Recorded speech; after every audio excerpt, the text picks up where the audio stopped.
Otherworldly Evil Monarch, Bab 215. Judul, Mencapai Tujuan Akhir. Emosi Solitary Falcon telah meningkat tinggi, jadi dia terus menatap kosong dan diam-diam pada Junmo Xie untuk waktu yang lama sebelum akhirnya dia mengertakkan gigi dan bertanya dengan nada galak. Maksudmu kau ingin aku menjadi milikmu? Menyewa orang jahat selama setahun? Singkirkan mimpi liarmu sekarang juga. Atau aku akan menunjukkan seperti apa mimpi buruk itu. Kau bajingan kecil, beraninya kau mengatakan itu, hah? Tidak, bukan orang jahat. Kamu salah paham denganku. Junmo Xie berulang kali menggelengkan kepalanya berulang kali. Kamu hanya perlu tinggal di sini bersama kita. Kamu tidak diharuskan melakukan apapun. Meskipun aku punya satu permintaan. Permintaan apa? Terus terang, dada Solitaire Falcon naik dan turun dalam amarah, dan dia benar-benar tidak bisa tidak menghargai gagasan menendang pantat Junmo Xie. Jika keluarga Jun terancam bahaya besar, misalnya keluarga dihadapkan pada pemusnahan. Nada suara Junmo Xie tiba-tiba berubah menjadi sangat serius. Aku harap kamu berjanji bahwa kamu akan membantu kita dalam menyelesaikan masalah seperti itu. Situasi selama 1 tahun ini, tetapi setelah waktu 1 tahun ini berakhir, kita tidak akan mengganggumu. Namun, aku tidak dapat mengontrol berapa kali yang mungkin terjadi dalam 1 tahun ini, dan karenanya tidak dapat membuat janji apapun. Namun, ini hanya untuk 1 tahun. Praktik hukum turunan elang kamu juga akan memakan waktu, dan kamu akan membutuhkan ruang khusus juga. Dan kamu juga membutuhkan lawan. Selain itu, kamu akan membutuhkan sumber daya dasar untuk bertahan hidup. Junmo Xie melanjutkan dengan nada serius. Ini, aku bisa menyediakan untukmu, dan sebagai gantinya aku hanya ingin menggunakan namamu untuk memastikan keamanan keluarga Jun selama 1 tahun. Tidak ada lagi. Ekspresi marah Solitary Falcon perlahan berubah menjadi bijaksana saat dia mendengarkan kata-kata Junmo Xie. Selama kamu setuju, kamu akan menjadi tamu keluarga Jun yang paling dihormati selama 1 tahun ke depan. Posisimu di keluarga akan lebih tinggi daripada kakekku di sini. Tidak seorang pun, termasuk aku, akan pernah memerintahkan kamu untuk melakukan apapun, dan jika keluarga Jun tidak menghadapi krisis apapun selama 1 tahun ini, maka kamu dapat pergi dengan tepukan di punggung dari keluarga kita karena kita akan berhutang budi kepadamu.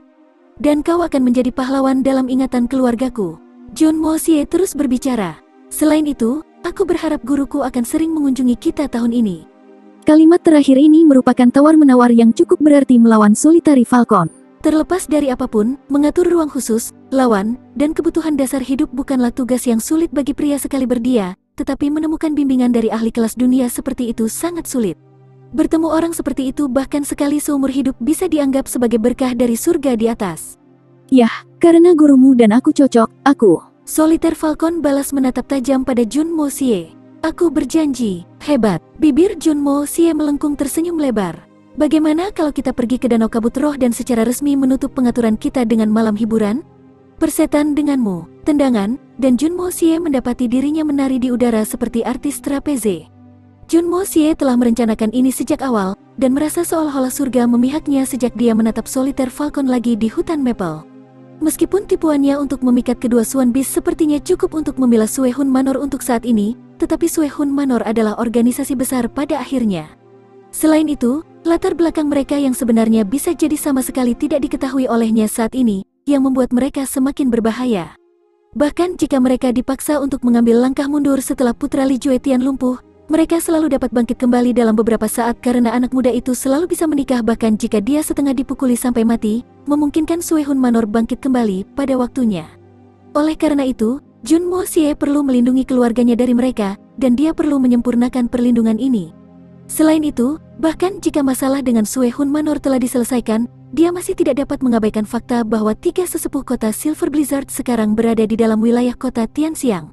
Mengingat permusuhannya dengan Jun Wuyi, Xiao Han tidak mungkin melewatkan kesempatan ini begitu saja. Ini jelas akan memicu persaingan antara Aula Permata Megah dan keluarga Jun, yang jelas akan menyebabkan badai. Bahkan jika lawan tidak mampu memusnahkan keluarga Jun, mereka masih memiliki kekuatan dan pengaruh yang cukup untuk mempermalukan mereka. Kakek Jun, bagaimanapun juga, adalah salah satu orang terpenting di negara ini, dan akan sangat sulit baginya untuk menanggung penghinaan ini di usianya yang sekarang. Junmo Xie telah mempertimbangkan semua aspek ini. Faktanya, dia selalu paling khawatir tentang Silver Blizzard City dan bukan Suehun Manor. Bagaimanapun, orang-orang Silver Blizzard City berada dekat dengan keluarga Jun saat ini, dan jika mereka bergerak, keluarga Jun tidak akan menemukan dirinya dalam posisi untuk berurusan dengan ahli kekuatan roh Suan mereka. Oleh karena itu, dia perlu mencari solusi. Dan dia kehabisan waktu. Dia awalnya bermaksud menggunakan keahlian medisnya untuk menyembuhkan Hai Chen Feng dalam waktu yang sangat singkat, dan kemudian memamerkan keahliannya kepada Solitaire Falcon untuk menarik rasa ingin tahunya, dan kemudian perlahan-lahan berimprovisasi sejak saat itu dan seterusnya. Setelah membuktikan kemampuan Master Misterius ini di depan Solitaire Falcon akan dengan mudah meningkatkan status Junmo Xie di mata Solitaire Falcon.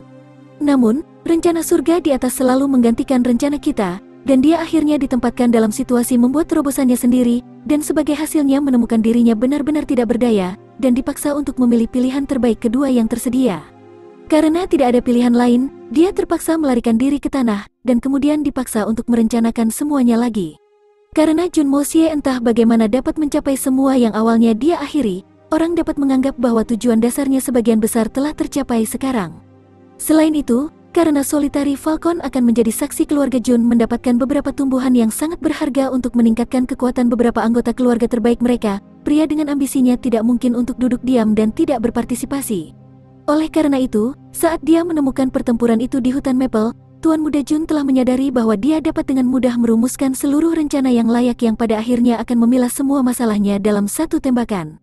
Selain itu, keberhasilan rencana ini akan mencapai hasil yang jauh lebih komprehensif di masa mendatang. Sejak saat ini dan seterusnya, Tuan Muda Jun telah secara efektif meningkatkan posisi keluarga Jun dalam situasi krisis ini. Sekarang dia bermaksud menggunakan ini tahun depan untuk memusatkan perhatiannya pada pengembangan dan peningkatan kekuatan dan pengaruh keluarga Jun.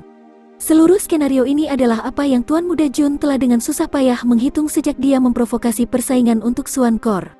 Akhirnya dia mencapai tujuan utamanya.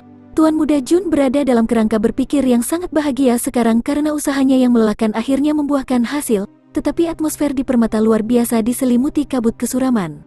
Apa yang sedang terjadi? Tiga sesepuh, Mu Suetong dan Xiao Han telah duduk dalam diskusi tentang beberapa hal penting, dengan Mu Suetong dan Xiao Han mengenakan penampilan pria yang jujur dan berdedikasi.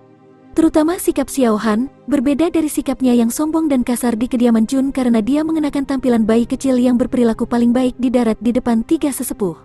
Kelima orang ini adalah perwakilan dari Silver Blizzard City, dan saat ini mengunjungi kota Tianxiang untuk urusan bisnis, jadi wajar jika orang-orang biasa seperti orang-orang di Aula Permata Megah tidak memiliki tempat di tengah-tengah mereka. Pada saat seperti itu, mereka dihadapkan pada pemandangan yang sangat mengejutkan ketika putri kecil terbang ke ruang diskusi mereka, membawa Xiao Fengwu yang setengah mati bersamanya.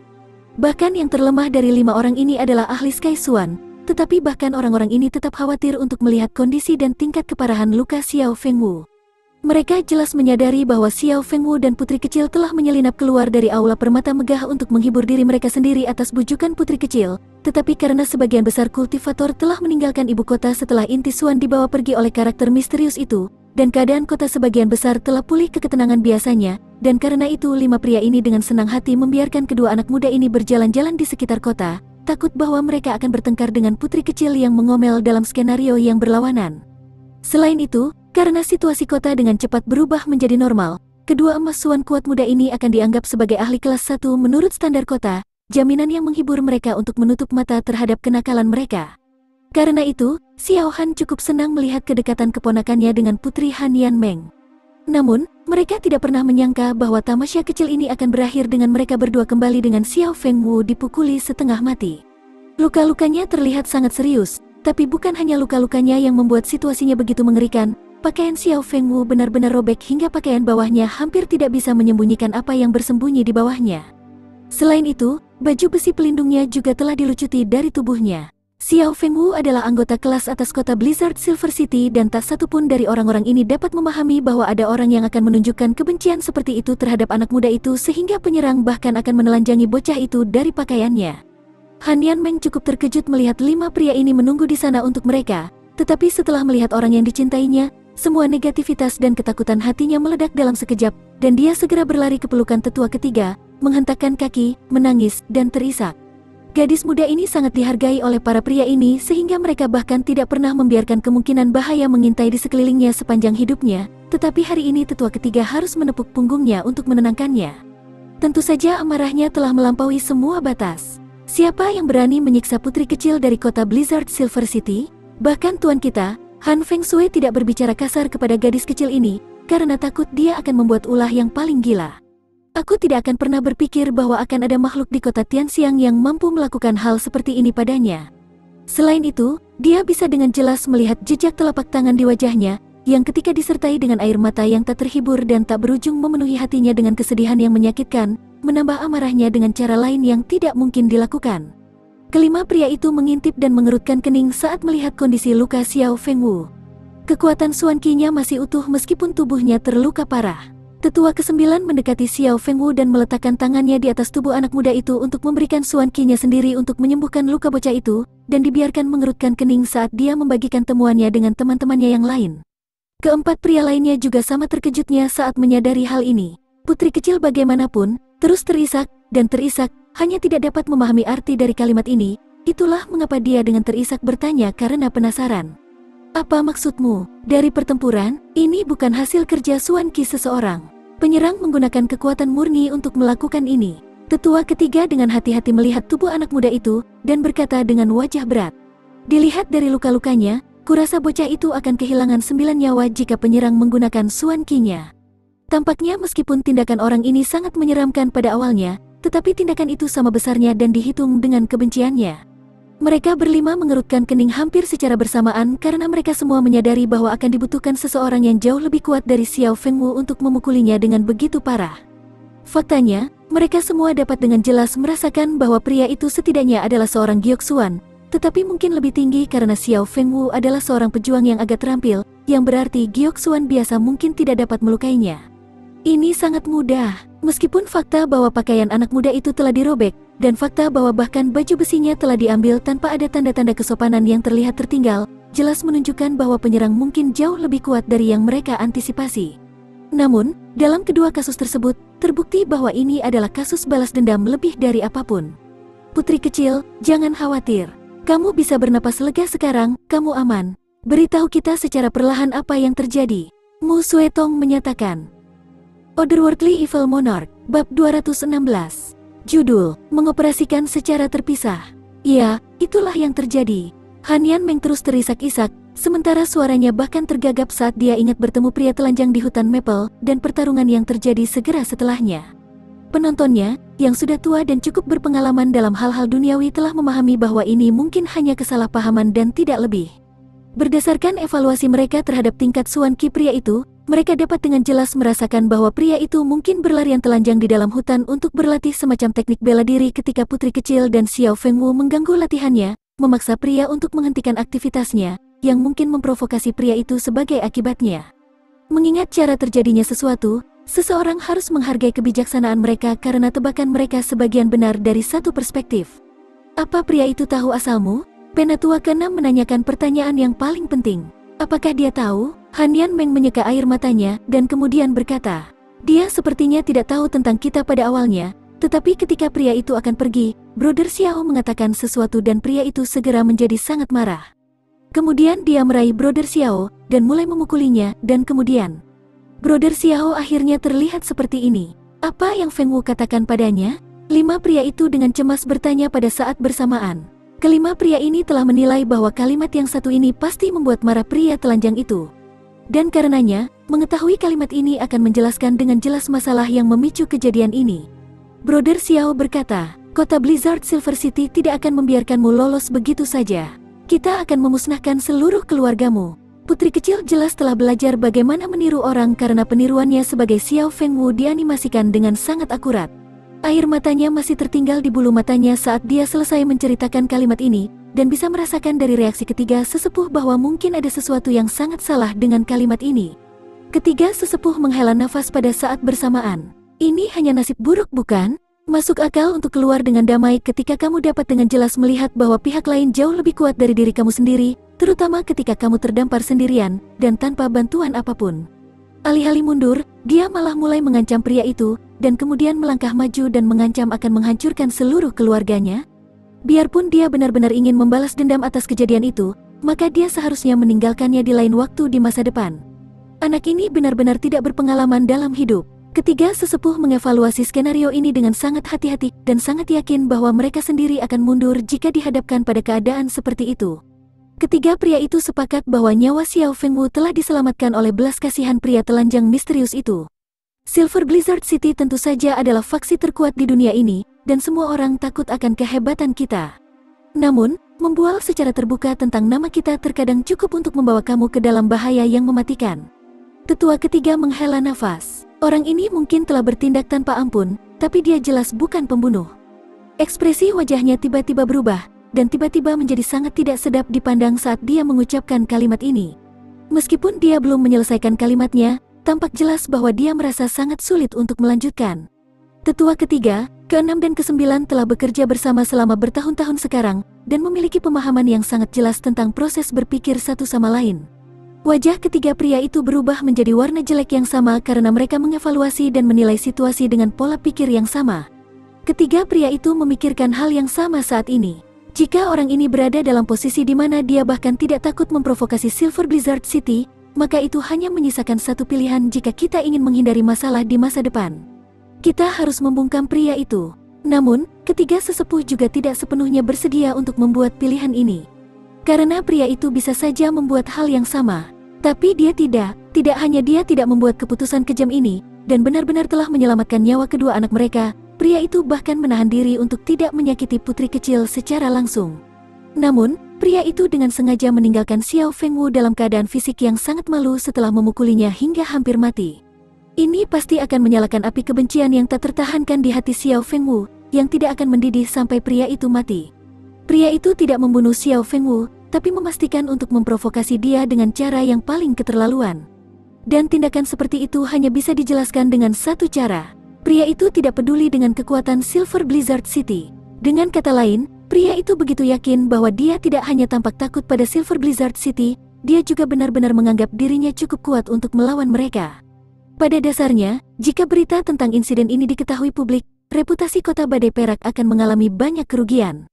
Langkah selanjutnya jelas menilai kekuatan pria itu dan pendukungnya. Namun, di masa sekarang, tidak terlalu banyak faksi yang mampu melakukan tindakan kurang ajar seperti itu terhadap Silver Blizzard City.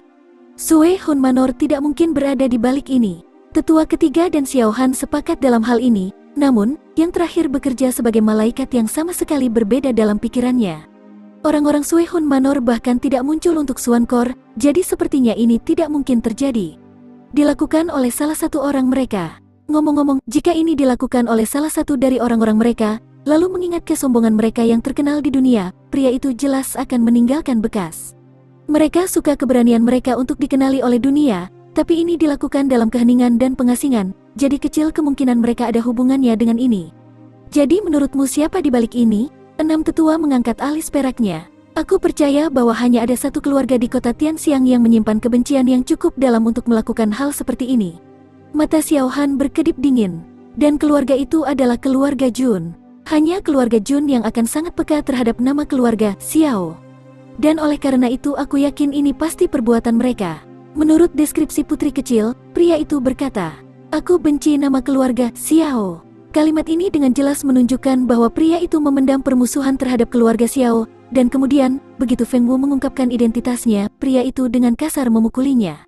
Satu hal mendasar yang dapat kita simpulkan dari ini adalah bahwa orang ini mungkin bukan musuh kota Blizzard Silver City, tetapi dia jelas membenci keluarga Xiao. Dan pada poin ini, aku ingin menyatakan yang sudah jelas. Kebanyakan keluarga yang menyimpan sentimen seperti itu terhadap keluarga Xiao sudah mati, dan sangat sedikit yang masih tersisa saat ini tidak berbasis di kota Tianxiang. Karenanya, satu-satunya keluarga yang mematuhi semua persyaratan yang ada adalah keluarga Jun. Dan Jun Wui. Xiao Han jelas menganggap Jun Wui sebagai musuh bebuyutan terbesarnya. Oleh karena itu, cukup jelas bahwa dia tidak akan melewatkan kesempatan untuk menyalahkan musuhnya atau keluarga pria itu. Meskipun cara dia menyatakan argumennya membuat alasannya terdengar sangat masuk akal, tetapi bahkan dia sangat menyadari bahwa itu sangat tidak mungkin dalam kenyataan. Selain itu, membingkai dan bertindak melawan Jun Wui dan keluarga Jun untuk insiden ini akan menjadi tugas yang sangat sulit. Namun, dia tidak pernah membayangkan bahwa kejahatan irasional hatinya benar-benar didukung oleh fakta-fakta di dunia nyata. Dia tidak pernah bisa membayangkan saat ini bahwa tindakan ini sebenarnya adalah perbuatan seorang Jun. Xiao Han, aku selalu tahu sifat jahatmu, tapi aku tidak pernah menganggapmu sebagai karakter yang begitu hina. Ini adalah dua hal yang sangat berbeda, namun kamu bersikeras menyalahkan ini atas kepala Jun Wui. Bahkan jika kamu memiliki perselisihan lama dengan pria itu, memfitnah namanya dengan cara ini tidak dibenarkan. Lalu mengapa kamu tidak memberitahuku alasan dibalik permusuhan yang ditunjukkan oleh orang ini? Dan itu juga terhadap keluarga Xiao saja? Xiao Han jelas tidak mau memberikan satu inci pun dalam argumen ini. Permusuhan, mungkin kamu tidak mengerti ini, tapi semua orang di sini mengerti. Ini jelas hanya kasus kesalahpahaman, dan tidak ada yang lain. Bagaimanapun, jika keponakan kamu tidak begitu sombong, maka semua ini tidak akan terjadi sejak awal, dan jika insiden ini dihasut oleh perasaan balas dendam, maka apakah kamu benar-benar berpikir bahwa pria itu akan bertindak dengan belas kasihan? Mu Suetong berbicara dengan marah. Bertindak dengan belas kasihan, pria ini begitu kejam dan licik sehingga dia meninggalkan Feng Wu dalam kondisi yang jauh lebih buruk daripada mati. Terlepas dari keluarga Jun, aku benar-benar tidak dapat memikirkan faksi manapun di kota Tianxiang yang akan menunjukkan kebencian seperti itu terhadap keluarga Xiao, dan benar-benar berani bertindak begitu arogan dan membunuh bahkan ketika diancam dengan pembalasan dari keluarga Xiao dan Silver Blizzard City. Argumen Xiao Han mulai semakin masuk akal pada saat ini. Lalu kenapa kamu tidak memberitahuku ini? Siapa yang memiliki kekuatan seperti itu di keluarga Jun? Apa kau memberitahuku bahwa ada seseorang di keluarga Jun yang cukup berbakat untuk setidaknya menjadi ahli Gyeoksuan di usia yang begitu muda? Mu Suetong tertawa marah karena histeria. Intelijen kita telah mengumpulkan profil lengkap dari kekuatan keluarga Jun, termasuk keseluruhan koneksi rahasia mereka. Jadi mengapa kamu tidak melihat seseorang yang benar-benar memenuhi semua persyaratan untuk menjadi pelakunya? Orang tua itu, Jun Zantian. Bukankah dia seorang Skysuan? Ini akan menjadi tugas yang mudah baginya. Apa jaminan bahwa dia tidak melakukan ini? Xiao Han membantah. Semua orang yang hadir di tempat kejadian memandangnya seolah-olah mereka semua menatap orang bodoh. Apakah kamu benar-benar mencurigai patua itu? Apakah kamu benar-benar gila? Lupakan tentang segalanya. Bahkan jika patua itu diberikan kesempatan untuk membunuh seluruh keluarga Xiao, kurasa patua Jun akan tetap menolak untuk mengamuk telanjang di depan umum. Bahwa pria itu masih sangat muda, dan bahkan terlalu muda untuk menjadi putra patua Jun. Apalagi patua itu sendiri. Putri kecil berbicara pada saat ini. Putri kecil telah sering mendengar tentang romansa antara kakak perempuannya dan Jun Wei, bersama dengan beberapa kisah keluarga Jun, dan sebagai hasilnya telah membentuk kesan yang sangat baik tentang keluarga Jun.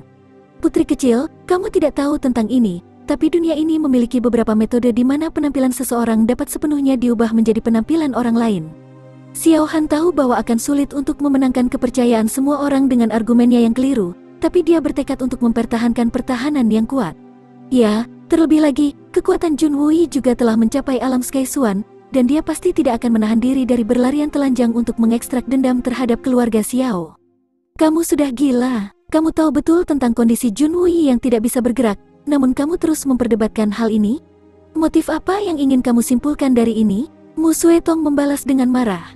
Bahkan jika kita menyalahkan dan membunuh Jun Wei atas terjadinya insiden ini, maka aku takut putri tertua mungkin akan melepaskan diri dari puncak gunung tertinggi di kota Blizzard Silver City, dan berkomitmen bunuh diri untuk menemui cintanya di akhirat. Motif apa yang bisa kamu capai dengan memaksa kedua kekasih ini melakukan hal seperti itu? Mata Xiao Han memerah karena marah sementara napasnya tidak seimbang karena marah, dan meskipun dia mencoba untuk berbicara beberapa kali, dia akhirnya tidak melakukannya. Aku yakin ini bukan yang dilakukan keluarga Jun karena ada satu hal lagi yang belum aku sebutkan. Wajah putri kecil menunjukkan warna horor saat dia mengingat sesuatu. Apalagi, semua orang yang hadir di tempat itu dengan penuh pertanyaan mengalihkan pandangan mereka ke wajah ketakutannya yang luar biasa. Setelah pria itu meninggalkan kita sendirian di hutan Maple, hutan tiba-tiba menghilang. Mata putri kecil terbuka lebar dan ngeri saat dia menceritakan pemandangan itu dengan nada yang agak ketakutan. Seluruh hutan berubah menjadi abu-abu dan kemudian angin bertiup. Dan seluruh hutan menjadi tidak ada. Dan yang ada hanyalah ruang terbuka yang tersisa.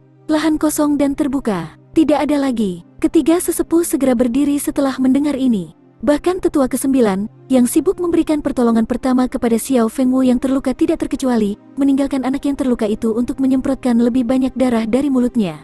Apakah ini benar? Apakah kamu yakin bahwa kamu memberitahu kita hal yang benar? Tiga sesepuh membuka mulut mereka pada saat yang sama. Seseorang benar-benar tidak dapat menyalahkan ketiga sesepuh karena begitu khawatir mendengar hal seperti itu karena bahkan orang yang berpengalaman dan berpengetahuan belum pernah mendengar kejadian seperti itu. Bahkan tidak dalam legenda yang jauh. Insiden ini telah melampaui kerusakan yang dapat ditimbulkan oleh Xuan Qi. Silver Blizzard City telah menghabiskan upaya selama beberapa generasi untuk mengumpulkan semua jenis benda dan harta, menilai kegunaannya, dan telah mempelajari serta menjelajahi harta karun langka tersebut hanya dengan satu tujuan. membersihkan tubuh manusia dari belenggu yang dikenakan oleh Xuan Qi. Jadi, reaksi dari tiga sesepuh jelas dijamin setelah mendengar keberadaan seseorang dengan kemampuan seperti itu. Aku akan segera menemani putri kecil ke hutan untuk melihat ini sendiri. Xiao Han, kamu akan segera menghubungi keluarga kerajaan Tianxiang, dan setelah itu kamu akan meminta tabib istana mereka. Menggunakan setiap dan semua sumber daya yang tersedia di Aula Permata Megah untuk memastikan bahwa luka anak laki-laki ini sembuh. Kakak ke-9, kau akan tinggal di sini dan mengawasi Aula Permata Megah. Selain itu, kamu akan mengirim merpati kurir kembali ke Silver Blizzard untuk menanyakan apakah ini yang dilakukan oleh Sue Hun Manor. Meskipun mungkin tidak, Mu Suetong, kamu akan mengikuti paman ke-6 kamu ke kediaman keluarga Jun, dan kamu akan menilai reaksi mereka terhadap situasi ini untuk memeriksa apakah mereka benar-benar memiliki ahli dalam keluarga mereka. Meskipun kecil kemungkinan mereka berada di balik ini, tetapi mereka adalah entitas yang dicurigai di sini. Ini perlu segera ditangani, dan kita harus beroperasi secara terpisah dan bersamaan. Tetua ketiga memerintahkan dengan tenang dan sikap tenang.